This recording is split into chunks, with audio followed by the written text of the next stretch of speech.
Ya, estamos hablando acerca de Hechos de los Apóstoles o Hechos del Espíritu Santo.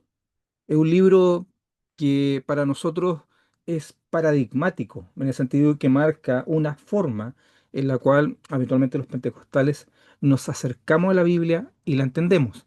O sea, es importante reconocer el aporte, puesto que para nosotros representa la forma como la iglesia vive en relación especialmente con el Espíritu Santo. Pero también hay otras teologías y hay otros énfasis que nosotros podemos ir reconociendo. Vamos a mencionar los aspectos quizás más importantes de por qué el libro de los Hechos representa algo tan relevante para la iglesia, para toda la iglesia, no solamente para los pentecostales. Y veamos estos enfoques, los vamos a ir desarrollando cada uno de estos en clases. Primero, que narra la fundación y formación de la iglesia. Es el único libro, ya, escrito por un contemporáneo. Recordemos que hay algunos libros que son posteriores y que también narran parte del crecimiento de la iglesia, pero esto es el único narrado por un contemporáneo que indica cómo las primeras comunidades se formaron, ¿ya?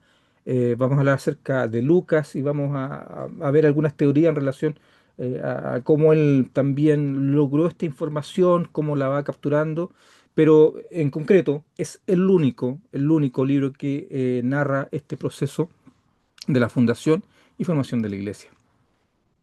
Además, es un puente ya entre los evangelios y las epístolas, o sea que es lo que une, o también se le llama bisagra, que une los evangelios, los cuatro evangelios y también las otras epístolas. O sea, sin esto, sin este libro habrían varias cosas que para nosotros quizás no tendrían una buena explicación. ¿Por qué se dieron ciertas cosas en las primeras comunidades? ¿Qué es lo que pasa ahí? Y creo que ahí nosotros en este libro encontramos esas respuestas, ¿ya? Así que es importante por eso. Veamos también por qué narra ya la experiencia del bautismo en el Espíritu Santo. Vamos a ir desarrollando este tema eh, y por qué es tan importante en ese aspecto, ¿ya? Y también es un modelo de fe y dependencia del Espíritu Santo. Y este nos enseña que las primeras comunidades dependieron plenamente del trabajo, de la obra del Espíritu Santo para cumplir la misión, o sea, predicar las buenas nuevas. Esa era la misión de la iglesia, predicar las buenas nuevas, ¿ya? Y por último, proporciona, dame un segundito que de repente sea muy rápido, ¿ya? Proporciona modelos teológicos para la iglesia, o sea, nos da a nosotros los parámetros, las intenciones, los énfasis, para nosotros los entendemos como modelos teológicos. Vamos a hablar de eso también y dentro de la clase vamos a desarrollar una parte importante de lo que es la teología lucana, o sea, entendiendo a Lucas como un teólogo intencional. Así que vamos a ir trabajando para ir desarrollando esta temática, ¿ya? Primero, dijimos que narra la fundación y la formación de la iglesia. Primero, ¿cómo se les reconoce? Se les identifica como seguidores de Jesús a los primeros discípulos. Después se les empieza a llamar los del camino, ¿ya? Que es un nombre que se le identifica de parte de otras personas, o también entre ellos mismos se identifican como los del camino. Y después ya hay un nombre que aparece en Antioquía y que es cristiano. Se le empieza a llamar en algún momento cristianos o pequeños cristos o seguidores de Cristo, ¿ya? El libro de los Hechos proporciona un registro histórico detallado de los primeros años de la iglesia cristiana. Narra el desarrollo de la iglesia desde su inicio en Jerusalén hasta su expansión por todo el mundo conocido en ese momento. Recordemos que el mundo en el siglo primero giraba en torno a lo que era Roma. Roma era el centro y precisamente llegando a Roma se podría afirmar que llegaba a los confines o a todo el mundo conocido en ese tiempo, ¿ya? Y por eso se cierra la narración estando Pablo en Roma. Proporciona información valiosa sobre los líderes, ¿ya? Las enseñanzas y las experiencias de los primeros seguidores de Jesús. Ahí vamos a ver algunos detalles, sí, en relación a que no es quizás correcto hablar de hechos de los apóstoles, puesto que aunque menciona al principio a algunos apóstoles, si uno revisa toda la obra se va a encontrar que la obra gira en torno a Pedro y después a Pablo. Menciona a Juan unas veces, pero en general todo el relato tiene que ver con estos dos personajes principales. Hay varios de los discípulos y apóstoles que nosotros no dice qué pasó con ellos. Igual hay algunos años en los cuales no se menciona nada. Y creo que es importante recalcar, recordemos que la escritura, más que ser un recuento preciso de los cómo acontecen, o sea, más que una desarrollar como algo que abarque todo el aspecto histórico no es el fin, no es el fin del libro de Hechos y tampoco es el fin de la Biblia. La Biblia menciona los hechos que son relevantes, que el hombre conociera y que van a servir para la historia de la salvación.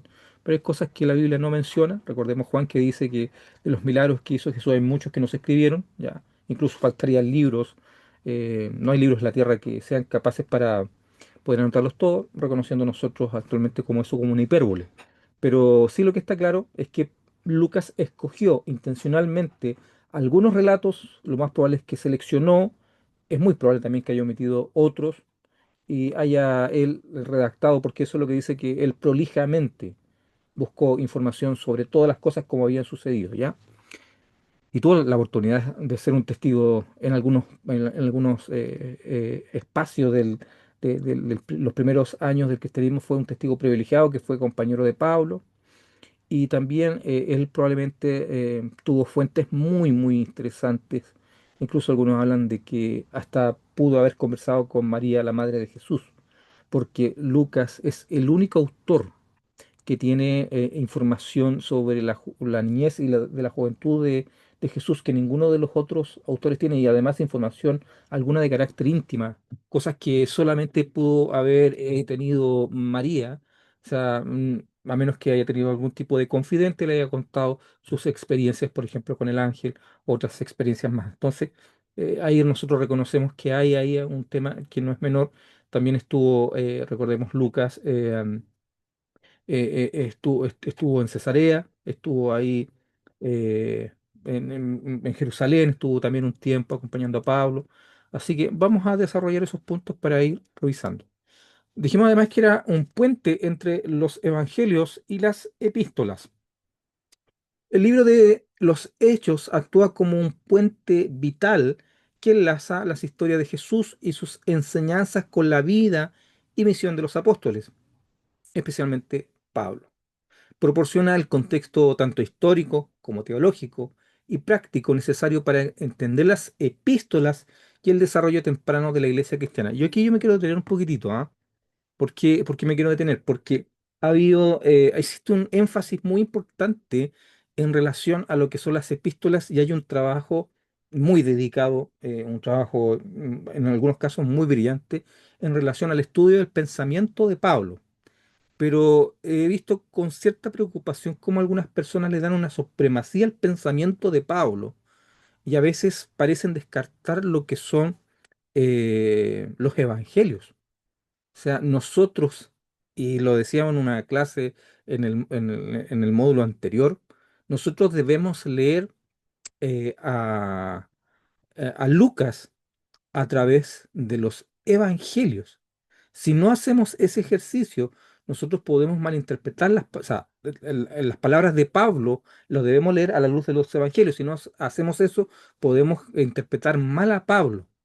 Hay que leer los evangelios. Recordemos que son las palabras de Cristo, son las acciones de Cristo, son las que van marcando finalmente las buenas nuevas. Pablo lo que hace es un desarrollo teológico y hace una explicación, pero hay que tener cuidado de repente de tomar el pensamiento de Pablo y quitarle todo lo demás para solamente rescatar lo que es su teología. Eso también puede ser un problema en el momento de interpretar. Así que recordemos, Pablo debemos leerlo a la luz de los evangelios, puesto que son las palabras de Cristo las que le dan sentido, las que le dan la correcta interpretación a las palabras de Pablo. Si le sacamos los evangelios, caemos ahí en un posible error. Y lo otro, en relación a esto mismo, que hay que tener cuidado también, que hay algunos exégetas, teólogos, que parecen saber más de Pablo que lo que Pablo sabía de sí mismo. Y eso es peligroso. O sea, usted lo escucha de repente y habla con tanta seguridad acerca del pensamiento de Pablo y su teología. Y recordemos que hasta el mismo caso de Pedro decía que había cosas de Pablo que eran difíciles de entender, aunque él reconocía que era alguien que, inspirado por Dios. Pedro reconocía que Pablo era alguien inspirado por Dios, pero habían cosas que eran difíciles de entender. Así que aclarando esto, sigamos porque vamos a ver, y una parte de esta asignatura tiene que ver con lo que es el pensamiento también o la teología de Lucas, para que vayamos haciendo algunas comparaciones cuando sea necesario. Dice, estamos hablando como puente entre los evangelios y las epístolas. Algunos autores consideran el libro de los Hechos como una bisagra que une los evangelios con el resto del Nuevo Testamento. Sin este libro, varias de las enseñanzas de las epístolas serían realmente difíciles de explicar, esa es la verdad.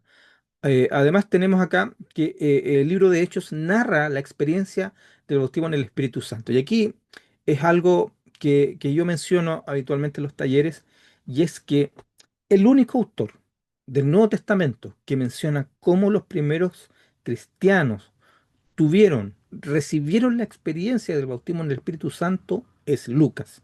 Es el único autor. No lo desarrolla Pedro, no lo desarrolla Juan y no lo desarrolla Pablo, que ha sido habitualmente el gran referente de la teología de un grupo especialmente importante de cristianos evangélicos en este tiempo.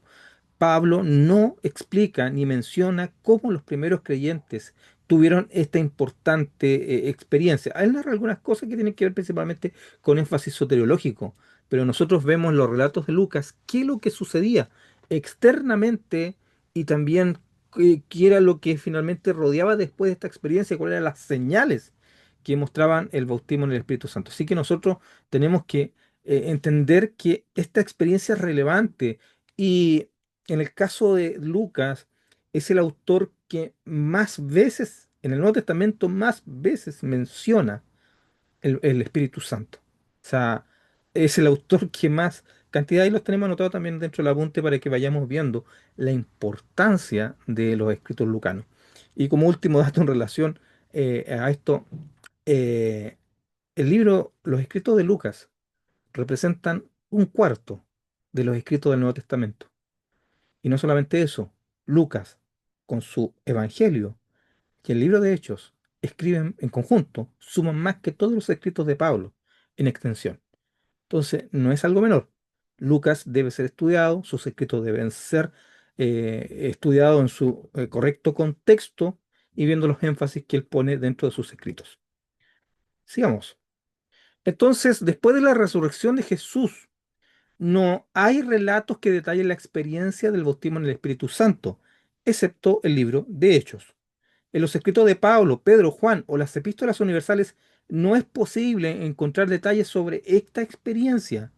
Esto nos obliga a enfocarnos primeramente en los relatos de Lucas para desarrollar la teología de este acontecimiento. Estamos hablando del bautismo en el Espíritu Santo o el bautismo con el Espíritu Santo, dependiendo las palabras que se usan para esto. Además, es un modelo de fe y dependencia del Espíritu Santo, ¿ya? El libro de los Hechos nos muestra al Espíritu Santo en acción. El Espíritu Santo bautiza, empodera, envía, revela, dirige, da testimonio, libera, prohíbe, impide, quita vida. ¿Saben, queridos hermanos y hermanas? Una de las cosas tremendas del libro de los Hechos o de la escritura de Lucas tiene que ver con que es el autor que más resalta la personalidad del Espíritu Santo. Él resalta de tal manera que nosotros vemos claramente al tercer integrante de la Trinidad trabajando en acción. Nosotros no encontramos ningún otro escrito en el cual podamos reconocer este tremendo énfasis. Es Lucas quien menciona al Espíritu Santo cuando dice apartadme a Bernabé y a Saulo. Es el Lucas que menciona que en Hechos 15, donde dice, le ha parecido bien al Espíritu Santo y a nosotros no imponer ninguna carga más de esta necesaria. El Espíritu Santo es el que traslada. El Espíritu Santo es el que provoca la muerte de los que han tentado a su persona. O sea, estamos hablando de un libro que resalta de forma maravillosa lo que es la personalidad del Espíritu Santo. Así que sigamos. Dice además, Hechos nos muestra que el Espíritu Santo trabaja tanto en los líderes como en los laicos, que no existe distinción de personas en su trabajo. Nosotros hablamos acá de la democratización de los dones. La democratización, o sea, que los dones ya no son parte de una élite, de un grupo especial de iluminados, de líderes religiosos, sino que el Espíritu Santo, como dice la promesa, es para toda carne, para toda persona, para incluso cuantos en nuestro Señor, nuestro Dios, llamar eso que está lejos, también para ellos la promesa. El Espíritu Santo es ecuménico en el sentido de que no ve denominaciones, no ve nacionalidades y también es democrático y por lo tanto, como el Espíritu Santo es ecuménico en ese sentido y democrático, también los dones lo son. O sea, los dones no son monopolio. Y aquí quiero recalcar algo importante. Los dones no son monopolios de los pentecostales. No caigamos en ese error. Los dones le pertenecen a Dios y el Espíritu Santo los entrega soberanamente a quien quiere, cómo quiere, cuando quiere. Así que no nos extrañe que hayan personas de otras tradiciones, algunas incluso cesacionistas, y que el Señor en su soberanía permite ahí que estas personas también disfruten de dones espirituales, como hemos visto. Hemos visto personas que a veces tradiciones muy, muy cesacionistas y que Dios ha roto sus paradigmas, ha roto su formato y Dios viene, irrumpe, el viento recio sopla, nadie lo detiene y uno ve ahí que también el Espíritu Santo se está derramando sobre estas personas. Den un segundito,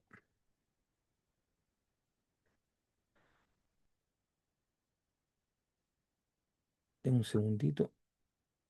Que hay una persona que está escribiendo, pero no me deja tranquilo, así que le voy a contestar rápido y decirle que estamos en clase.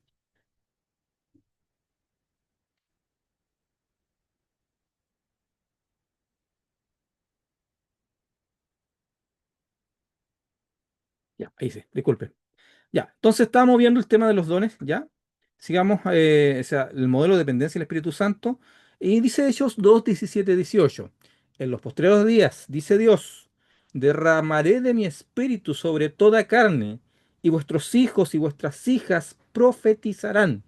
Vuestros jóvenes verán visiones, y vuestros ancianos soñarán sueños, y de cierto sobre mis siervos y sobre mis siervas en aquellos días derramaré de mi espíritu y profetizarán. Ya lo que hemos dicho anteriormente. O sea, que la promesa para quién es.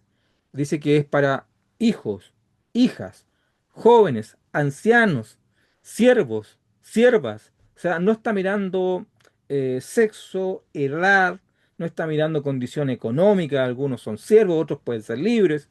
Dice que ellos se derramará el Espíritu Santo sobre ellos.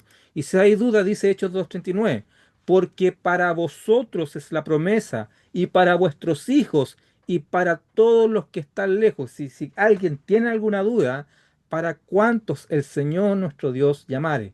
Entonces el bautismo y los dones espirituales son para cuantos el Señor nuestro Dios llamare. Aquí no hay, esto ya no está relegado a una etnia, a un grupo específico, a una casta. No, ahora el Espíritu Santo es para todos los que nuestro Señor finalmente entregue, que estamos hablando de personas que han entregado su vida a Cristo, ¿ya? Y que han respondido al amoroso llamado de Dios al arrepentimiento. Y por último, dijimos que proporciona modelos teológicos para la iglesia, ¿ya? El libro de Hechos, ¿ya? Fue considerado por mucho tiempo solo un libro de carácter histórico narrativo, con un valor teológico por ser palabra inspirada, pero sin el valor didáctico instruccional que poseen los escritos de Pablo, por ejemplo. Miren, la lectura histórica dentro del libro, o sea, del entendimiento de hechos, y esto es notorio cuando uno me ha tocado leer ya unos 50 libros sobre hechos, me quedan varios más. Y cuando uno va y lee libros de tradiciones eh, más antiguas o de tradición, por ejemplo, reformada, ellos tienden, o la percepción de ellos es que Lucas es un buen historiador. ¿Alguien inspirado por el Espíritu Santo? Sí, porque es palabra de Dios y en ese sentido tiene, tiene obviamente un enfoque teológico porque es palabra de Dios, pero no le dan un valor didáctico un valor como doctrinal al libro de Hechos. Y muchos de ellos consideran que varias de las cosas que aparecen ahí como prácticas que hay en el libro de Hechos no son para este tiempo. O sea, por ejemplo, dentro del mismo grupo de los cesacionistas, ellos consideran que lo que sucede en Hechos y que las promesas de la futura efusión, del futuro bautismo en el Espíritu Santo con señales y milagros, solamente era para la primera generación de creyentes y que eso ya no se aplica para los creyentes del siglo, de los siglos posteriores o para la iglesia de los posteriores tiempos de la cual nosotros somos parte. En el último siglo, ya, a principios del siglo XX, se ha revalorizado la obra de Lucas y se le ha considerado un carácter teológico propio, donde el autor enfatiza y repite ciertos acontecimientos con fines didácticos y prescriptivos para la iglesia. ¿Qué significa prescriptivo? Es que debieran repetirse. A eso se refiere. Se ha resaltado su neumatología, su teología de la salvación, la teología de la misión, su eclesiología, su teología del sufrimiento, lo que es la persecución, entre otras. Mire, este tema de la teología lucana es un aporte tremendo y dentro del mundo pentecostal nosotros debiéramos volverlos expertos en esto. Estoy hablando especialmente de los maestros. Deben conocer teología lucana, deben entender los énfasis que hace Lucas y también enseñar a diferenciar entre los relatos que son descriptivos con los que son prescriptivos, o sea, los relatos que mencionan acontecimientos y que no se debieran repetir en este tiempo y los que sí se deben repetir, porque hay cosas dentro de los escritos de Lucas que nosotros entendemos que no es para este tiempo. Y aprovecho de hacer un spoiler a las próximas clases. Un spoiler. ¿Qué creen ustedes? El vender las heredades recibidas y llevarlas a los apóstoles, o llevarlo en este caso a los líderes a la iglesia, ¿es algo que nosotros debiéramos hacer en este tiempo? Pero eso es algo que menciona la Biblia. La Biblia dice que eso hacían los primeros cristianos. ¿La ve? Vamos a hablar sobre ese punto. Estimado Beder, Pastor, buenas noches con todos, buenas noches con usted. Una pregunta, por ejemplo, ese hecho con respecto a Ananías y Zafira, ¿será repetible eh, o no será repetible? es una buena pregunta, Beder. Miren, de los pecados que la Biblia menciona, fíjense que los más graves son contra el Espíritu Santo. Incluso los pecados que se cometen contra el Hijo, el mismo Jesús dice que esos se van a perdonar, pero los pecados contra el Espíritu Santo son los más complejos. Y parece que Ananías y Zafira eso es lo que ellos hacen. Hay hartas posiciones en relación a la muerte, si ellos finalmente igual fueron salvos. La primera lectura parece que no. Ahora, si eso es algo repetible, yo creo que Dios, en su justicia, obra de formas muy misteriosas. Y hemos visto que la consecuencia del pecado de Bedr ha significado para algunas personas la muerte. No estoy diciendo que caigan muertos en el momento, pero hemos visto y conocemos casos de gente que se alejó del Señor o que pecó y lo hizo de forma sin arrepentimiento y ya su vida Dios los ha quitado de la tierra.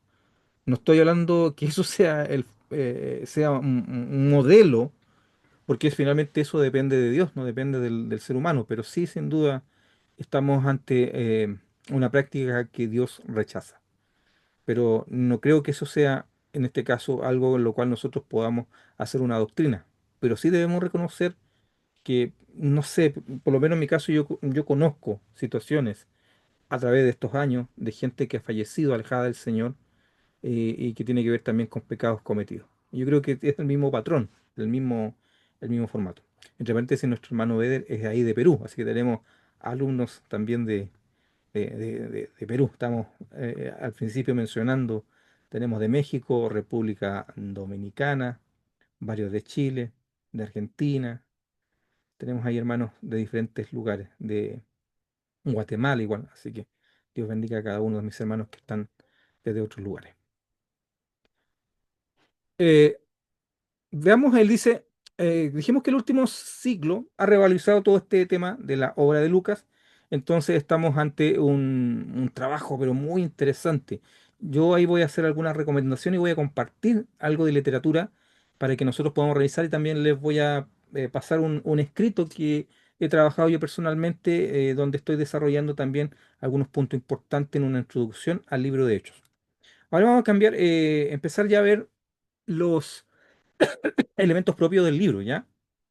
Con lo que es autor, lo que es el género literario, destinatario, las fechas, ¿ya? Así que vamos a ver acá. Dice el autor, la mayoría de los eruditos están de acuerdo en que Lucas es el escritor de Hechos. Varios escritores líderes de la iglesia primitiva, como Ireneo, Tertuliano, Orígenes y Jerónimo, atribuyeron el libro de los Hechos a Lucas. Estos testimonios tempranos respaldan la autoría tradicionalmente aceptada del libro. Recordemos que hasta el hereje Marción dentro de su listado lo incluyó, entonces es un libro muy temprano, ya considerado como canónico. Este libro de los Hechos y el Evangelio de Lucas deben ser leídos como una sola obra, con una línea de tiempo y de acontecimientos secuenciales y lógicos. Y esto es importante. Recordemos, Lucas y Hechos es una sola obra. Y eso es lo que se recomienda. Se está recomendando habitualmente lean Hechos y Lucas de forma secuencial para que no se pierda la historia como es narrada ahí, y con eso vamos nosotros a entender varios énfasis. Vamos a darnos cuenta, por ejemplo, que hay varios paralelismos, o sea, relatos similares entre Lucas y Hechos. Y hay una cantidad impresionante de paralelismos entre el Antiguo Testamento y el Nuevo Testamento. Yo trabajo varios de esos dentro de un escrito que estoy haciendo y, por ejemplo, nos encontramos aproximadamente como, con unos 7 paralelismos del evento de Pentecostés. Cómo nosotros podemos reconocer esos mismos énfasis en el Antiguo Testamento y podemos ver eh, una especie de, ¿cómo lo podríamos llamar? Eh, es como una nosotros reconocemos lo que son las teofanías, ¿no es cierto? O en este caso es un paralelismo que está anunciando algo, en este caso lo que sucede por ejemplo, con el caso de cuando entregada la ley, eh, cuando se entrega la ley a Moisés, lo que ocurre, o cuando el número 11 por ejemplo, cuando les entrega, o sea, Moisés traspasa el espíritu sobre los líderes, ahí nosotros encontramos paralelismo, el mismo paralelismo de Ezequiel 37 sobre el Valle de los Huesos Secos. Simetrías, creo que ese nombre está bastante acertado. Son simetrías, pero nosotros creemos que tienen un sentido también, un sentido teológico eso, un sentido teológico. Así que vamos a ir desarrollando, que son temas como bien interesantes que a veces pasan por alto y los estudiosos van trabajando esa temática. Ahora tenemos el género literario. Lucas escribe el libro más largo del Nuevo Testamento, el Evangelio de su mismo nombre, y en sus 2 obras hay más palabras que en todos los escritos del apóstol Pablo. Los géneros literarios que utiliza Lucas nos permiten comprender su teología. Así podemos hablar de relatos descriptivos, principalmente son narraciones históricas, sermones y discursos, y también podemos mencionar lo que son relatos prescriptivos, lo que forma paradigma para futuras generaciones de creyentes. Y aquí es donde viene la discusión. Este es el fondo de la discusión entre cierto sector teológico que ellos dicen, no, Lucas no puede ser leído de forma prescriptiva. Lucas solamente narra acontecimientos los cuales no se van a repetir y no se deben repetir. Entonces ahí es donde viene nosotros como, no solamente los pentecostales, vuelvo a insistir, estamos hablando de varios exégetas de peso que están ahí aportando a esta lectura, a esta discusión. Y creo que es algo que tiene que ir creciendo, o sea, va en aumento y sigue. En Latinoamérica hay pocos escritos. Estamos trabajando para que podamos tener mayor cantidad de enseñanza. Uno de los libros buenos que está sin duda la teología carismática la teología carismática de Lucas, el de Roger Strontat. Es un libro que es de referencia, que todo estudioso del pentecostalismo debería leerlo. O sea, y nosotros dentro de la asignatura de teología lucana que se da el otro año, vamos a estudiarlo. Está dentro del plan, ya, dentro del plan que nosotros tenemos de este diplomado, está incluida la asignatura esta, como le digo, de teología lucana. Sigamos. Destinatario. ¿A quién está destinado el libro de Hechos? El nombre Teófilo en griego significa amigo de Dios o amado por Dios. Algunos estudiosos sugieren que Teófilo podría haber sido un individuo específico a quien Lucas dirigía sus escritos, posiblemente un patrocinador o un destinatario honorable. Otros consideran que Teófilo podría ser un nombre simbólico, representado en cualquier persona que busque conocer más acerca de Jesús y la fe cristiana. En cualquier caso, no hay información suficiente en el texto para determinar con certeza quién era Teófilo, quién era este personaje a quien se dirige de forma como tan protocolar. Existen como cuatro posiciones y hay un apunte donde yo lo incluyo. Esas posiciones en relación a quién puede significar Teófilo. Pareciera que en la posición de que representa a un grupo de iglesias no sería tan descabellado, ¿ah? O sea, generalmente es un libro que también se toma como, por su carácter de universalidad, que puede estar dirigido a las iglesias en general, ¿ya? Eh, pero sí, Teófilo también podría ser, algunos dicen, eh, alguien al cual Pablo necesita mostrar con pruebas de que la acusación que se estaba haciendo contra los cristianos de ser una fe antirromana no era lo correcta. Hay varias posiciones, vuelvo a insistir, hay un apunte que estoy subiendo donde se van desarrollando de forma más profunda este tema. Le comento que en la plataforma nosotros tenemos literatura que es del módulo, o sea, que es que leer, que es obligatoria. Y también les recuerdo a los hermanos que tenemos dos formatos de estudiantes. Esto para ir matizando. Tenemos estudiantes que son parte del plan de en este caso, de teología, diplomado en teología, y que ellos tienen que rendir evaluaciones y también se le considera la asistencia. Y tenemos los alumnos que están tomando esto como un curso libre, que es la mayoría, que no tienen que rendir evaluaciones, lo que sí, obviamente, les pedimos que participen de las actividades que se hacen dentro especialmente cuando hay grupos de debate, de estudio, tienen que participar. Pero todos tienen acceso a una plataforma, se les va a enviar especialmente a los alumnos nuevos el acceso y ahí va a haber una literatura que es parte ya del módulo que es de carácter obligatorio y otra que es complementaria. La literatura complementaria es para quienes quieran investigar más, quieran recoger más información. Así que aclaro eso para quienes están especialmente por primera vez participando de uno de nuestros cursos, ¿ya?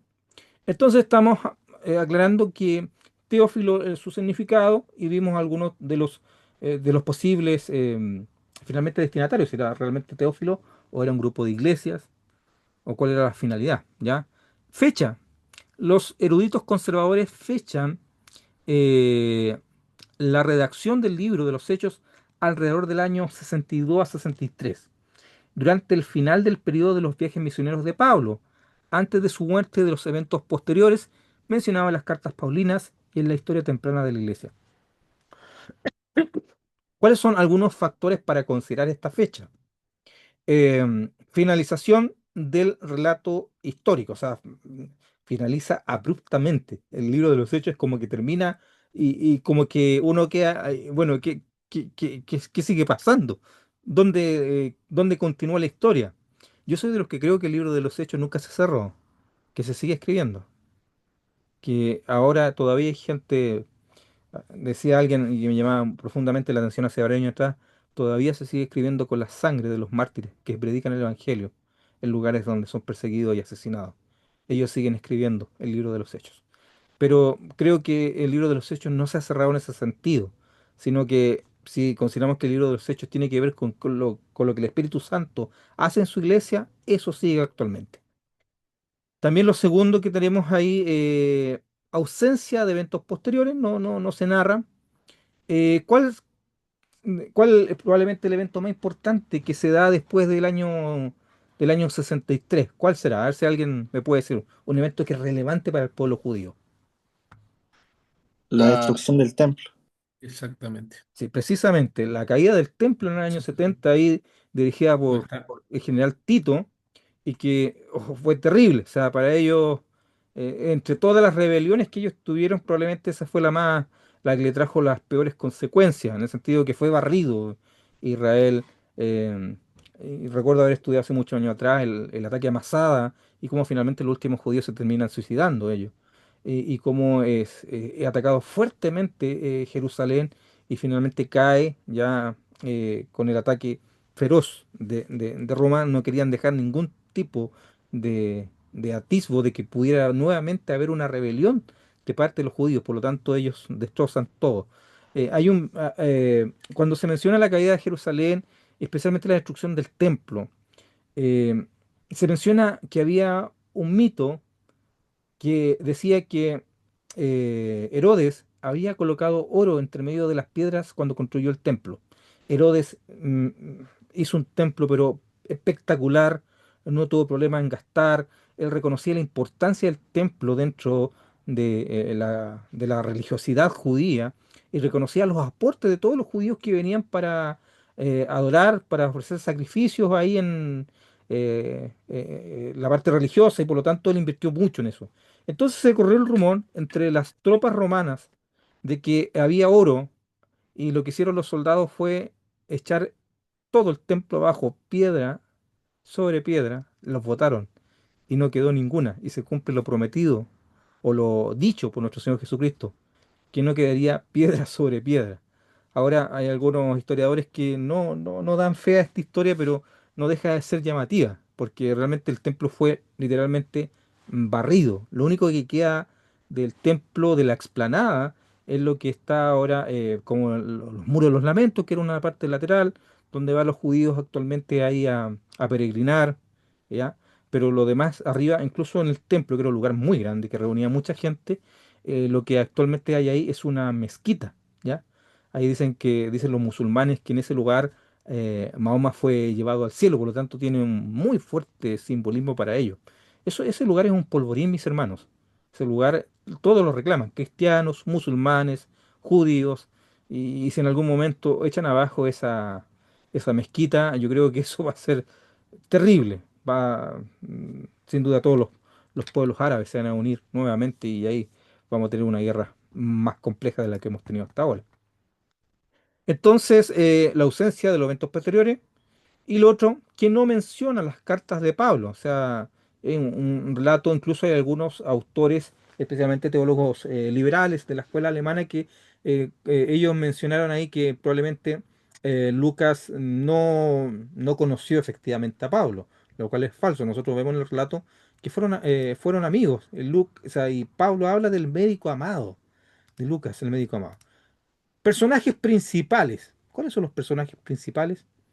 Tenemos a Pedro, sin duda, que su predicación estuvo enfocada principalmente a quiénes, hacia los judíos. Y nosotros podemos ver entre el capítulo 1 al 12 que mayoritariamente escriben sobre él, a excepción del capítulo 9 de Hechos que narra la conversión de Pablo. Lo demás trata todo sobre Pedro y los inicios de la iglesia.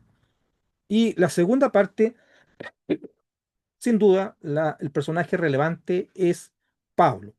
Y Pablo, su predicación estaba enfocada principalmente a los gentiles, se habla del apóstol de los gentiles, pero no significa que Pablo no le predicara a los judíos. Es más, Pablo cuando llegaba a un lugar, Pablo comenzaba predicando en sinagogas. Esas eran las personas a las cuales llegaban y cuando ya los judíos se pusieron a rechazarlo, ahí Pablo empieza a predicarle a los gentiles, pero Pablo inicialmente estuvo muy enfocado con lo que fue el pueblo judío.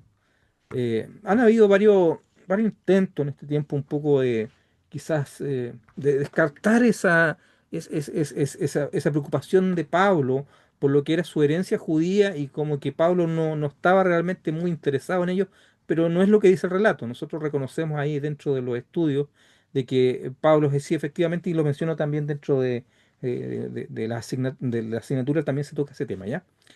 Entonces tenemos ahí del capítulo 13 al 28 está el desarrollo de Pablo. Esto es un macro tema, ¿ya? Estamos aquí viendo así como un repaso muy grande de lo que son lo que significa esta obra. Ahora, los personajes principales también tenemos eh, un paralelismo, ¿ah? Estos son paralelismos y que los he trabajado. Me gustaba mucho este tema de estos eventos que son similares, ¿ya? Por ejemplo, vamos a ver el ministerio de Pedro y el ministerio de Pablo, los respectivos paralelismos. Por ejemplo, eh, Pedro predicó de Jesús a los judíos, del 2 al 5 menciona varias veces, y Pablo predicó de Jesús a los gentiles. En el caso de Pedro, él sanó un cojo de nacimiento. Oh, aquí no lo copié, vengo a dar cuenta que no copié bien la sanidad. ¿Qué es lo que tenemos en Hechos 14? A ver si alguien lo busca. ¿Qué sanidad hay ahí? Hechos 14 del 8 al 18. No es el de Lícitra, no el. Hechos 14 al 18, que alguien lo busque. Voy a pasar al siguiente. Sanidades por medio de la sombra de Pedro. Wow, algo que es como bien raro. Y en cambio, Pablo, había algo similar que era la sanidad por medio de los paños y delantales, por ropa que usaba él. También ahora sería como extraño ver eso, ¿ah? Hay gente que habla quizás de algunas prácticas que podrían rayar lo teológicamente correcto. ¿Alguien encontró Hechos 14 del 8 al 18? ¿Qué es lo que dice? Sí, yo lo tengo, pastor. ¿Sobre qué trata? Dice, bueno, dice, y en Listra estaba sentado cierto hombre inválido de los pies, era cojo desde el vientre de su madre y nunca había andado. Ya. Y este oyó hablar a Pablo, el cual, fijando sus ojos en él, viendo que tenía fe para ser sanado, dijo a gran voz, levántate derecho sobre tus pies, y él dio un salto y echó a andar. No sé si sigo. No, no, sí, ya está claro que fue Ajá. el cojo de Listra. Y allá fue el Claro. cojo de nacimiento en el caso de Pedro, ¿ya? Pero está claro que son paralelismos, eso es lo que estamos viendo. Después tenemos el encuentro con Simón, el hechicero, ¿ya? Eh, y después tenemos el encuentro con Bar Jesús, o sea, estamos hablando igual de alguien que ocupaba las prácticas ocultas. También tenemos una resurrección. Dorcas resucita, ¿ya? Y Eutico resucita, ¿ya? Recordemos que Eutico fue el que se quedó dormido. El consejo es no quedarse dormido en la reunión porque eso puede traer malas consecuencias. Parece que se me faltan ahí, voy a revisar bien porque esto está copiado desde otro apunte, así que algo pasó ahí. Sigamos. Y ahora vamos al enfoque y que este texto que aparece ahí en, en Hechos 1:8 resume toda la obra de Pablo en relación al libro de Hechos. O sea que este texto, que es tan conocido por nosotros, uno puede finalmente ver que se cumple de principio a fin en lo que nosotros vemos en el libro ahí de Hechos. Dice, pero recibiréis poder cuando haya venido sobre vosotros el Espíritu Santo y me seréis testigos en Jerusalén, en toda Judea, en Samaria Excelente. y hasta lo último de la tierra. Y fíjense que eso se cumple hasta el fin del mundo. El capítulo de 1 al 7 donde se realiza la predicación, principalmente en Jerusalén. Después nosotros nos encontramos con que de los capítulos 8 al 12 la predicación ya se extiende a Judea y Samaria, ¿ya? Y por último, de los capítulos 3 al 28 comienza la predicación hasta el resto del mundo. Y por último, dentro de lo que es este apunte, tenemos los viajes de Pablo, ¿ya? Hablamos del primer viaje, vamos a mencionarlo brevemente. Esto es información que está muy disponible, así que no vamos a entrar tanto en este tipo de detalles, puesto que esa información yo se las voy a pasar impresa. No, vamos a desarrollar más que nada las cosas que suceden mientras ocurre el viaje y vamos a hacer un enfoque neumatológico, es decir, cómo el Espíritu Santo va trabajando en los primeros creyentes. Tenemos el segundo viaje, que está en verde, el tercer viaje que está en azul, y por último, el cuarto viaje que es el que lo lleva a Roma. Así que tenemos ahí un recorrido que hacer. Creo que va a ser una asignatura muy, muy interesante, donde vamos a ver varios temas más. Y ahora vamos a pasar a otra información que les tengo acá que dar en relación a este mismo tema. No sé si hay alguna pregunta hasta ahora, o está todo claro, mis hermanos. Yo voy a cambiar de presentación por mientras.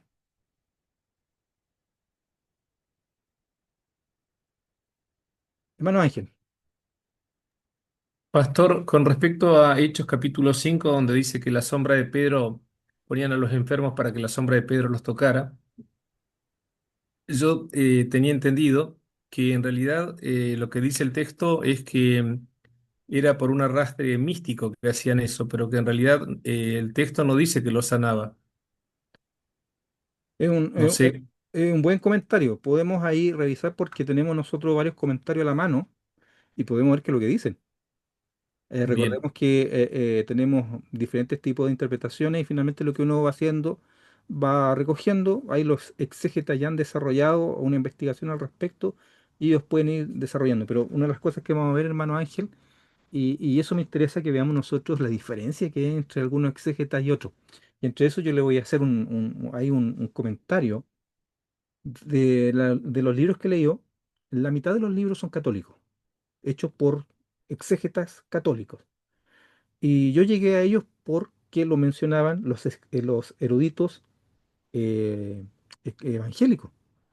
Por ejemplo, me di cuenta que mencionaban mucho a un autor que se llama Joseph Fitzmayer. Y fui a buscar y terminé comprando algunos libros de él. Creo que los compré todos, los que están en español los tengo. Y a mí una cosa que me asombra, que los teólogos católicos no son cesacionistas cuando explican los dones. Entonces, al no ser cesacionistas, recordemos que el cesacionismo, creo que todos saben lo que es el cesacionismo, ¿no es cierto? Esa posición neumatológica que indica que algunos dones no están vigentes para este tiempo y que solamente fueron para la iglesia del primer siglo y que una vez concluido el canon ya no fueron necesarios. Estamos hablando de profecía, de lengua, interpretación de lengua, de sanidades, de milagros. Algunos incluyen otros más, palabras de ciencia, palabras de sabiduría. Pero finalmente tiene que ver con esos dones que habitualmente el cesacionismo suele criticar. Y la única tradición cristiana, la única que ha puesto esa idea del cesacionismo es la protestante. Ninguna otra tradición ha dicho que los dones cesaron, por lo menos no de forma oficial. Y la Iglesia Católica nunca ha sido cesacionista, aunque en la práctica puede que nosotros digamos, sí, ellos son cesacionistas, pero ellos nunca lo han declarado. Por lo tanto, cuando ellos se acercan a interpretar, ellos lo hacen bajo la premisa que los dones siguen vigentes, y eso determina la hermenéutica de ellos.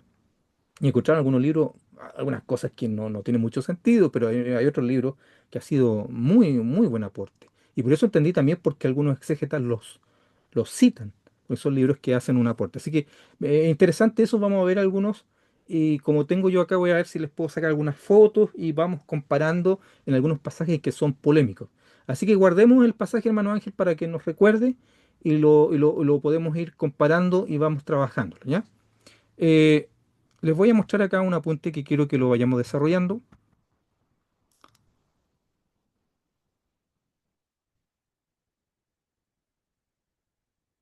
Ya, aquí ya lo haré. No hay ninguna otra pregunta, ¿no es cierto, mis hermanos?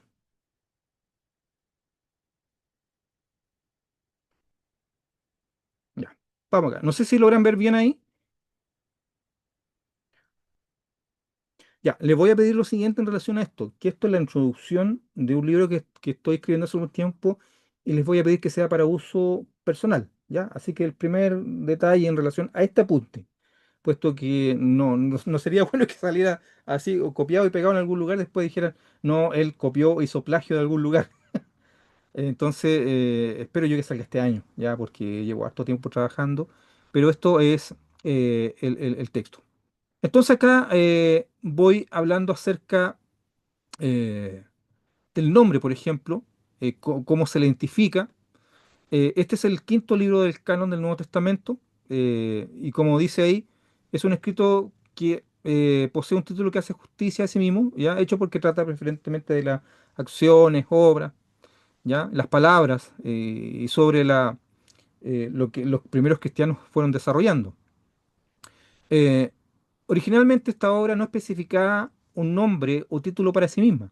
Entonces, desde los primeros manuscritos se identificó con el nombre de Praxei Apostolon, que es hechos, praxei de praxis, de hechos, de acción, apostolon de los apóstoles.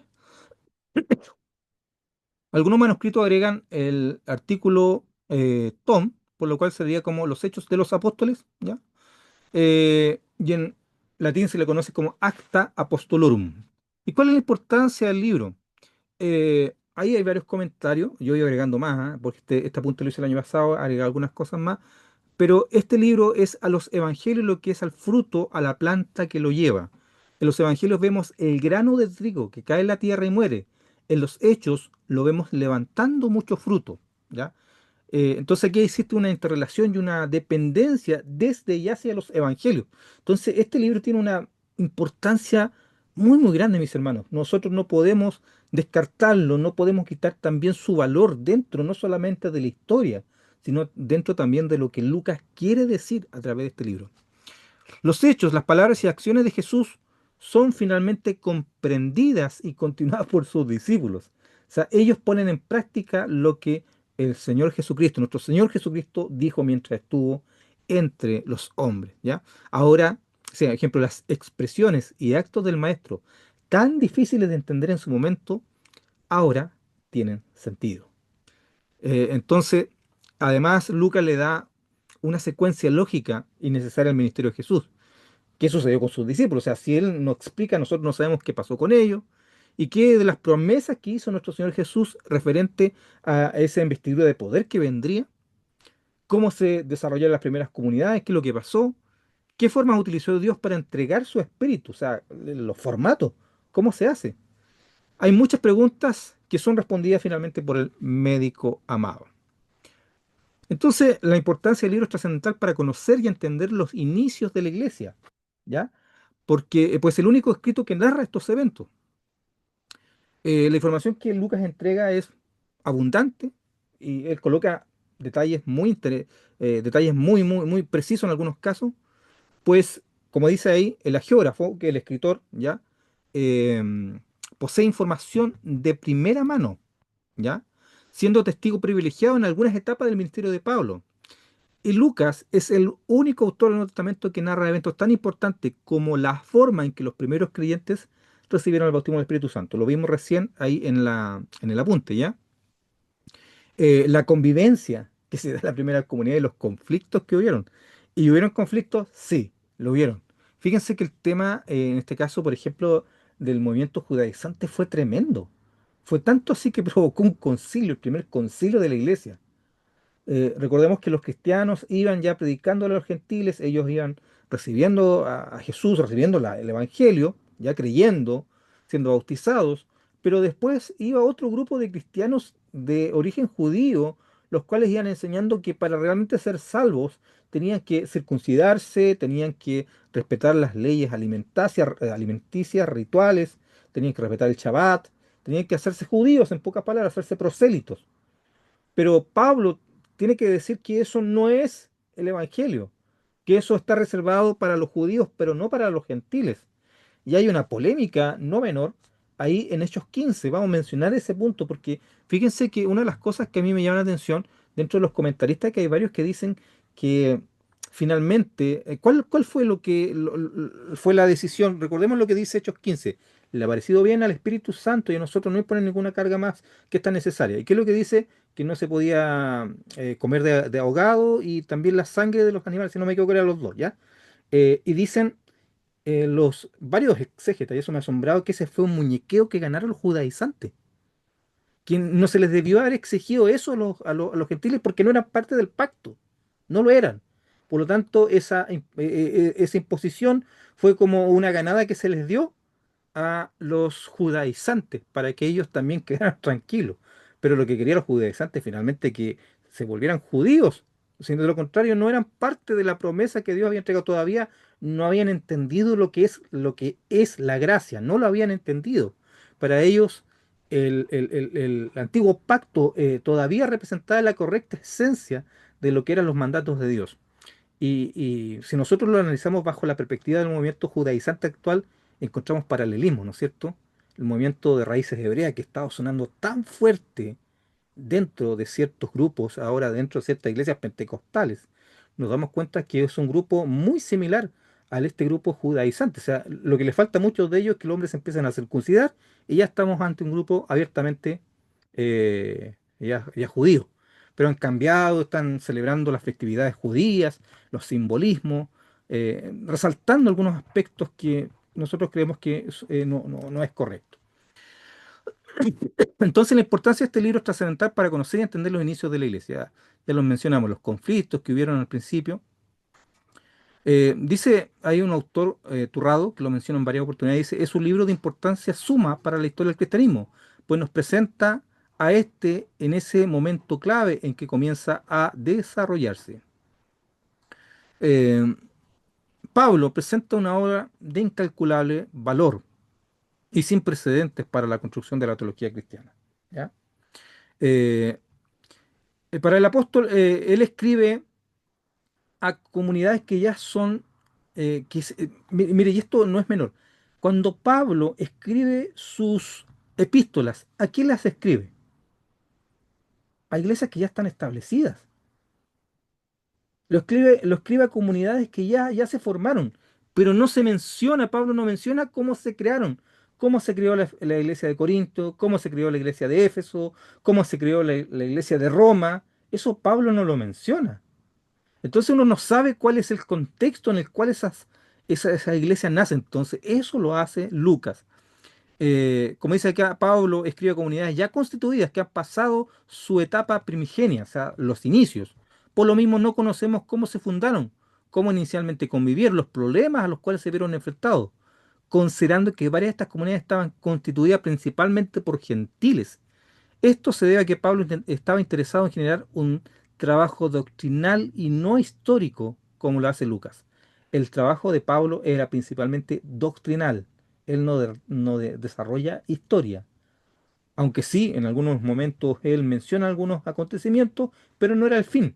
No hace relatos secuenciales como sí lo hace Lucas. Entonces, el libro de Hechos presenta de forma integral y honesta cómo se constituyó la iglesia. Integral porque es rico en diferentes tipos de detalles. Honesto porque no teme mostrar los conflictos que ocurrieron en algunas comunidades. O sea, hubieron problemas y fueron graves. Y Lucas no tiene problema en mencionarlos, ¿ya? Así que ahí nos vamos a encontrar nosotros. eh, entonces, mis hermanos, dice ahí, el libro de Hechos ya, el Evangelio de Lucas nos muestra cómo Cristo concebía la idea de comunidad. Hay algunos autores que interpretan que la iglesia nace con los primeros 12 discípulos y es Jesús quien le da forma a este grupo. En esto se incluyeron los que se fueron agregando y que terminan convergiendo los 120 del aposento alto. Hechos nos muestra cómo los discípulos concebían la iglesia, sin ser esta su real finalidad, pues es Cristo glorificado quien sigue dando forma a su iglesia a través del Espíritu Santo.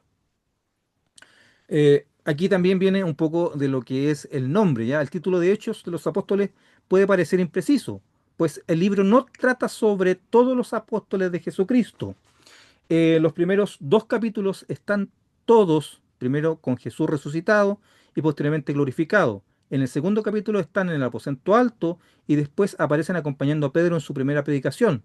Desde el capítulo 3 hacia adelante solo se mencionan algunos de ellos, estamos hablando de los 12, ¿ya? Pero sin mayor detalle de sus ministerios. Solo podemos reconocer a Pedro en la primera mitad del libro y Pablo en la segunda mitad. Por esto hay varios autores que consideran que el nombre de hecho de los apóstoles no es apropiado, aunque a favor del nombre se puede mencionar ya que Ireneo o Clemente de Alejandría ya lo mencionaban, ¿ya? O sea, y es el nombre con el que actualmente lo conocemos. Pero fíjense, en el libro de los Hechos de los Apóstoles se le ha llamado acertadamente Hechos del Espíritu Santo, un nombre precioso. Pero también hay autores que lo nombran como Hechos de Pedro y Pablo, también Evangelio del Espíritu Santo, ese nombre me gustó. Lo menciona Juan Crisóstomo, Lorenzo Turrado, Crisot también. Y aquí está esta estadística que es preciosa. El nombre Espíritu Santo aparece 53 veces en la obra de Lucas. Eso significa 12 veces en el Evangelio y 41 en Hechos. Y 38 veces en el resto del Nuevo Testamento. O sea, estamos hablando que Lucas menciona más sobre el Espíritu Santo que todo el resto del Nuevo Testamento. Mire qué tremendo, ¿ah? Qué tremendo. Paternidad literaria. Ya mencionamos que es Lucas el que se le ha atribuido históricamente, ¿ya? Eh, Hay consenso en que el autor de esta obra es un hombre culto, organizado, capaz de sintetizar, desarrollar y transmitir claramente sus ideas, las cuales demuestra que posee capacitación formal, o sea, es una persona instruida, obviamente. Su obra, desde un aspecto estilístico, es la mejor lograda en todo el Nuevo Testamento. Sus conocimientos no solo abarcan aspectos culturales y religiosos de Israel, pues demuestran dominio sobre la cultura helena, o sea, sobre la cultura griega y la cultura romana. Como indica un estudioso del tema, el autor del tercer evangelio es un hombre cultivado del mundo helenístico, un artista delicado, un historiador atento a sus personajes, a Jesús de manera especial, pero también a los apóstoles y particularmente a Pablo. Lucas comete errores sobre algunos puntos que son importantes para la cultura judía, pero en otros pasajes cita acertadamente la Torá y logra un correcto entendimiento de la identidad hebrea. Ahora, ¿cuál es el origen? El origen de Lucas. Eh, es interesante, ¿ah? Interesante. Estamos hablando primero que es un gentil, y aquí quiero detenerme en esto. Lucas, de todos los autores del Nuevo Testamento, es el único que no es judío. Es el único. Y eso para nosotros representa un tremendo significado, puesto que es el único que lee e interpreta desde una perspectiva no necesariamente judía. Por eso él hace ciertos énfasis que los demás no hacen. Por eso también él resalta la universalidad de la efusión del bautismo en el Espíritu Santo. Así que tenemos ahí un autor que está desarrollando un pensamiento que para nosotros es tan relevante. Yo sé que es harta información, este apunte está ahí. Estamos viendo finalmente para ir avanzando en lo que es la introducción. Estamos en la introducción del libro de los Hechos, ¿ya? Después ya nos vamos de lleno a lo que es la obra en sí con su relato histórico. Nos queda un poquitito, vamos. Las evidencias externas. ¿A qué se refiere con las evidencias externas? Se refiere internamente quién nos da la información sobre quién es el autor, qué es lo que dice internamente.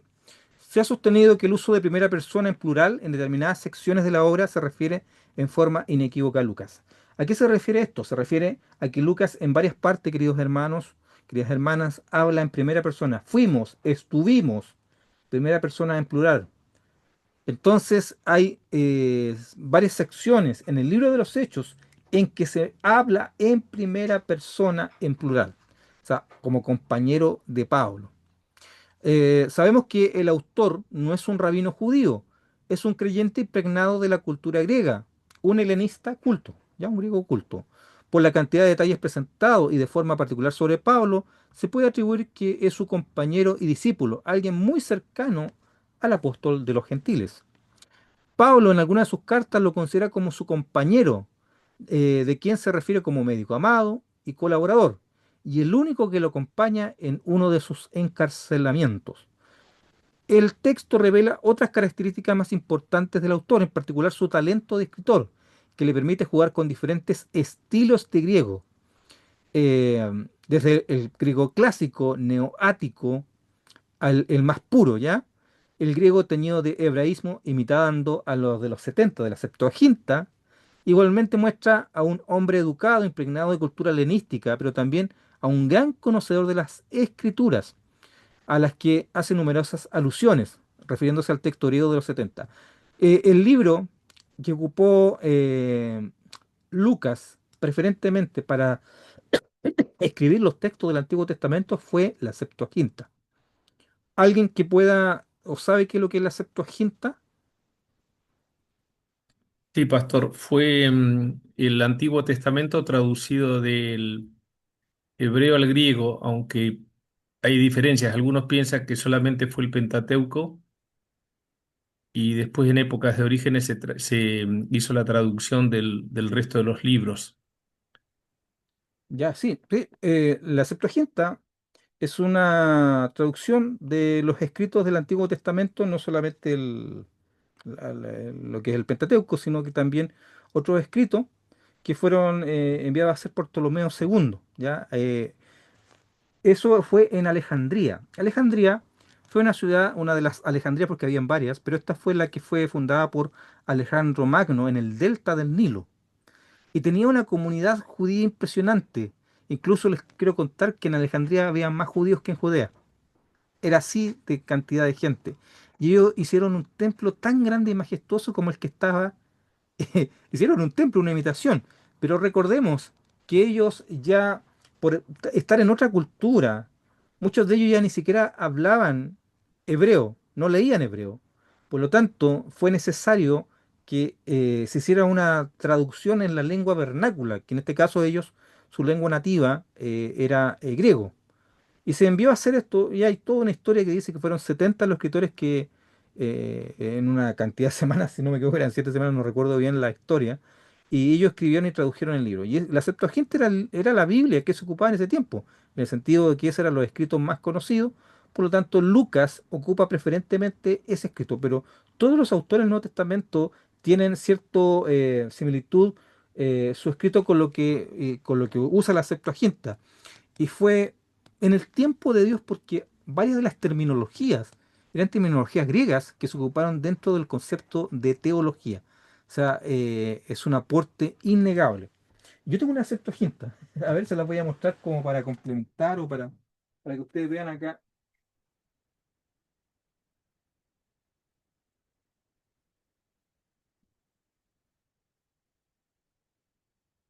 solamente con la finalidad pedagógica. Voy a cambiar la pantalla para que se pueda ver. Denme un segundito. Ya, acá está, voy a dejarlo, a ver si lo puedo dejar de... eh, ¿cómo lo pongo? Anclaje, acá está. Ya. Esta es una Septuaginta, es una traducción, es de Ralph, si no me equivoco, sí, Alfred Ralph, justamente. Entonces, si ustedes lo logran ver, la Septuaginta está escrita en griego, está escrita en griego, entonces es el Antiguo Testamento, si lo queremos nosotros llamar, eh, traducido al griego. Y la Septuaginta tiene los libros que nosotros conocemos como los o sea, o apócrifos o deuterocanónicos. También se le conoce como el canon alejandrino. Bueno, dentro de cuando nosotros estudiamos lo que es el origen de la Biblia, mencionamos el tema de lo que es el origen y también cómo nos llega a nosotros. Pero esa era la Biblia que leían habitualmente. No digo que, o no se puede afirmar de que no habían judíos que leían en hebreo. Es más, había una cultura hebrea no menor, pero especialmente los judíos que estaban lejos de Israel, ellos terminaron ocupando este tipo de Biblia porque era el lenguaje que ellos entendían, el lenguaje en el cual sabían ellos criado. ¿Ya? Sigamos revisando acá. Entonces, un segundito.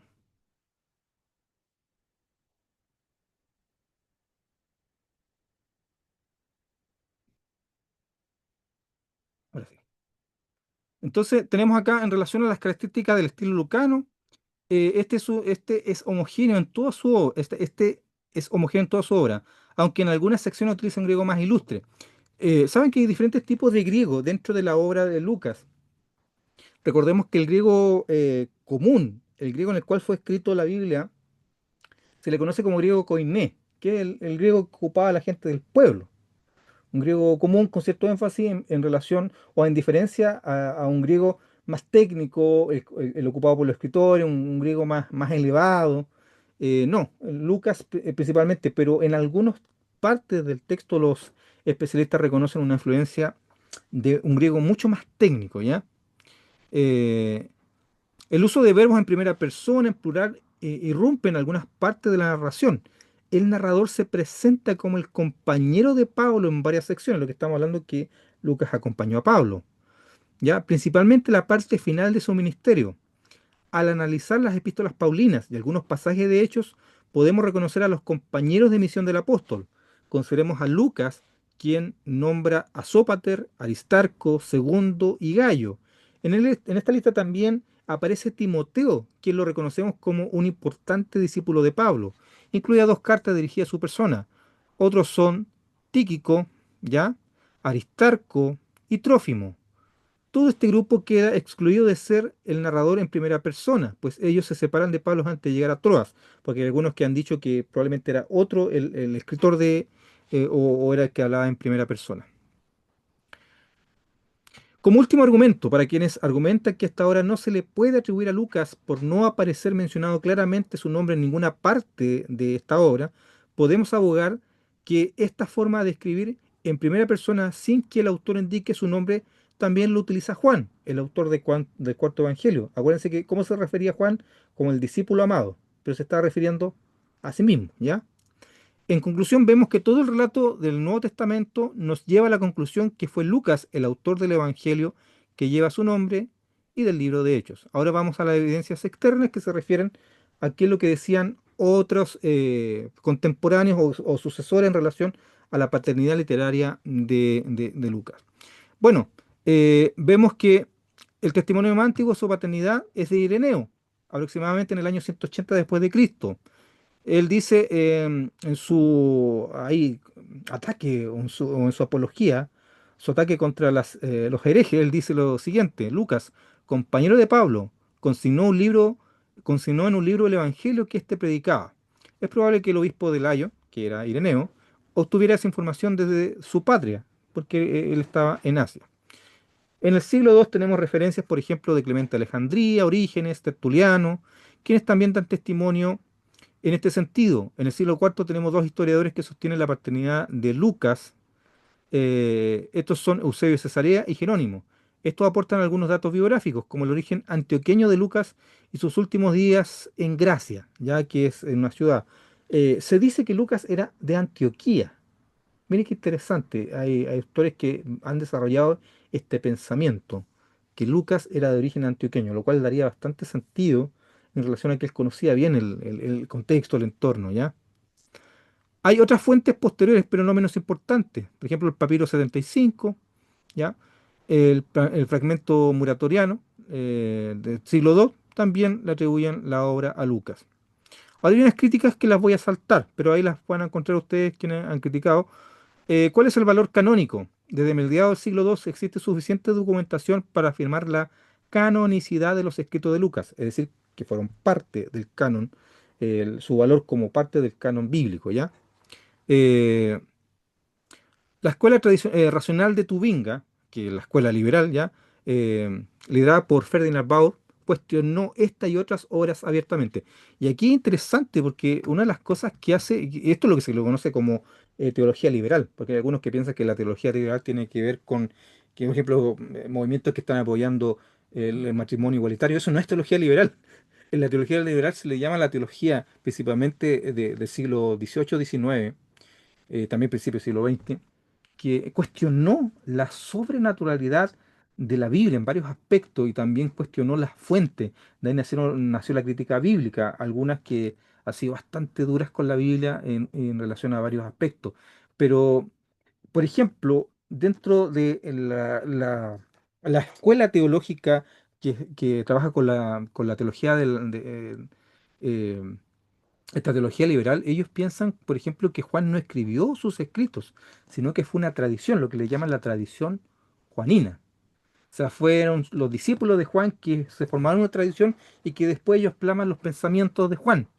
Entonces, lo encontramos con varios, y con Pablo igual, que Pablo no escribe todas sus epístolas, hay algunas que fueron escritas por sus seguidores y así.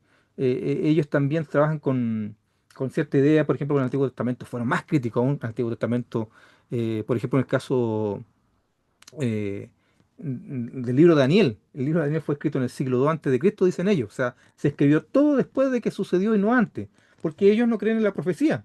Y si el libro profetizó algo que se cumplió para ellos, eso es porque se escribió después, no antes. Entonces es una escuela basada en la increencia en relación a lo que es la sobrenaturalidad de lo que es la obra de Dios. Sigamos, nos queda poquito, ¿ya? Entonces los destinatarios ya los mencionamos. Ahí mencionó otros tipos de, de destinatarios que también podrían ser, ¿ya? Em, han desarrollado varios puntos, también la fecha de constitución y los propósitos. Aquí me quiero detener porque esto me parece que es interesante. ¿Para qué Lucas describe el Evangelio que lleva su nombre y la historia de los primeros apóstoles? Esta pregunta nos ayuda a resumir los propósitos de su obra, Y en este caso, el libro que narra las primeras experiencias de la comunidad de discípulos y posterior expansión de la iglesia. Algunos autores consideran que Lucas realiza una obra antijudía, con varias referencias hostiles hacia el pueblo de la promesa. El autor cita con frecuencia el rechazo de este pueblo a la predicación de los apóstoles. Estos mismos comentaristas no consideran la gran cantidad de judíos que creyeron y que Lucas menciona consistentemente. O sea, para haber sido una obra antijudía, fue muy mal hecha, porque menciona a muchos judíos que se convirtieron. Solo basta decir que la primera comunidad eran todos judíos. Los primeros cristianos fueron todos parte de una tradición judía, étnicamente y religiosamente. Y hasta los últimos capítulos se seguía predicando el Evangelio tanto a los gentiles como a ellos, como a los judíos. Entonces revisemos los principales propósitos. Primero, un relato histórico, ¿ya? O sea, obviamente Lucas tenía una intención histórica también dentro de lo que hacía. Eso no quita ni merma los otros énfasis que nosotros vamos a mencionar. Segundo, un propósito evangelístico y misional. O sea, quien lee el relato de Hechos se encuentra en varias oportunidades la presentación del querigma. ¿Qué es lo que es el querigma? Es la predicación de las buenas nuevas. Esa es la palabra querigma, es la palabra en griego para mencionar el evangelio, o sea, la predicación de las buenas nuevas. Cristo encarnado, quien hizo señales y milagros, fue muerto, resucitó y exaltado por Dios. La predicación del resucitado es parte inherente del relato y la podemos encontrar en diferentes pasajes del escrito. También tiene un fin apologético. Cuando hablamos de un fin apologético nos referimos a que el propósito del libro es presentar argumentos a favor de una causa. En hecho podemos reconocer más de un fin, los cuales desarrollamos a continuación. Es, es una defensa ante la acusación de ser antijudíos. O sea, habían varios que decían que los cristianos eran antijudíos y Pablo, o sea, y Lucas en su obra desarrolla que no, que eran los judíos también eran, ellos eran judíos, muchos de los que se habían convertido al inicio. Ahí se va desarrollando también una defensa de Pablo, era para presentar a Pablo que Pablo eh, como una defensa que se hace a través de, que se hace hacia su amigo, ahí están los argumentos. También una defensa al cristianismo contra las autoridades romanas. Esta hipótesis presenta la obra de Lucas como un intento para que el cristianismo sea aceptado como una religión más dentro del panteón romano, herencia de la profusa espiritualidad griega, ¿ya?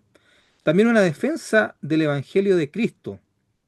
El libro de Hechos se puede considerar una apología del cristianismo, pero no de una forma artificial y programada, pues no es su fin, o por lo menos no es un fin principal. También tenemos otro de los fines de la obra, tiene un fin teológico, ya lo mencionamos y vamos a trabajar sobre esta idea de lo que es la teología lucana, y también tenemos un modelo de iglesia, eh, un propósito neumatológico, y con eso terminamos este apunte que está disponible. Este se lo voy a pedir que lo lean porque vamos ahí a trabajar y probablemente hacer alguna actividad. Preguntas, estimado y estimado. Sé que pasamos un poquitito rápido este último apunte, pero la próxima semana ya vamos desarrollando algunas actividades en la cual vamos a hacer que participen más a ustedes. No sé si hay alguna consulta.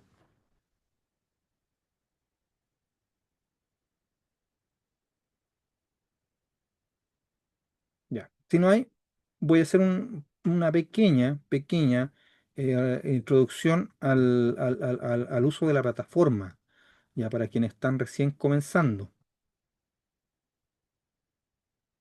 Denme un segundito. Ya.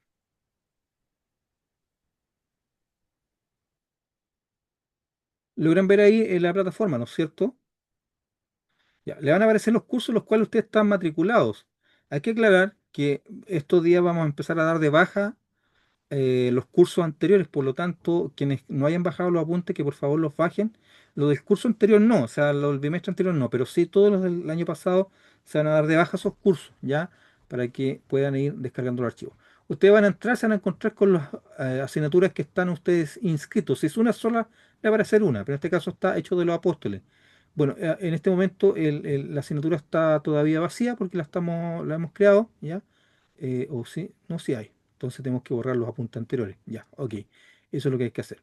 Entonces vamos a borrar, pero, por ejemplo, van a tener una lectura del módulo. El video se va a subir a la plataforma. va a estar la carpeta con la lectura que corresponde, que es obligatoria y que se debe leer, más una carpeta donde hay una lectura complementaria, ya que son otro tipo de apuntes complementarios y hacemos una selección de algunos apuntes. Así que esto va a estar disponible, los van a matricular estos días y van a poder usted acceder a esta plataforma y además van a estar los videos ahí también para quienes lo quieran revisar. Este video corresponde al año pasado. También algunos videos que subo complementarios como para ir ahí colocando algunos otros, creo, apuntes que le pueden ser útiles tanto en video como en texto. Tengo una pregunta ahí. Profesor, ¿cómo puedo bajar los archivos de audio? No los subimos en audio nosotros. O sea, tienen que tener alguna herramienta, hermano Ariel, para el video de YouTube. Recordemos que los videos se suben a YouTube como no público. Volvemos a pedir, los videos son para uso de los alumnos de la academia. No los comparta, por favor. Eso no aparece listado, pero si usted envía el link, alguien lo va a poder ver. Son para uso dentro de la academia, ¿ya? Maestro, una pregunta. Sí, claro. ¿Esa lectura hay que hacer algún resumen o solamente leerla?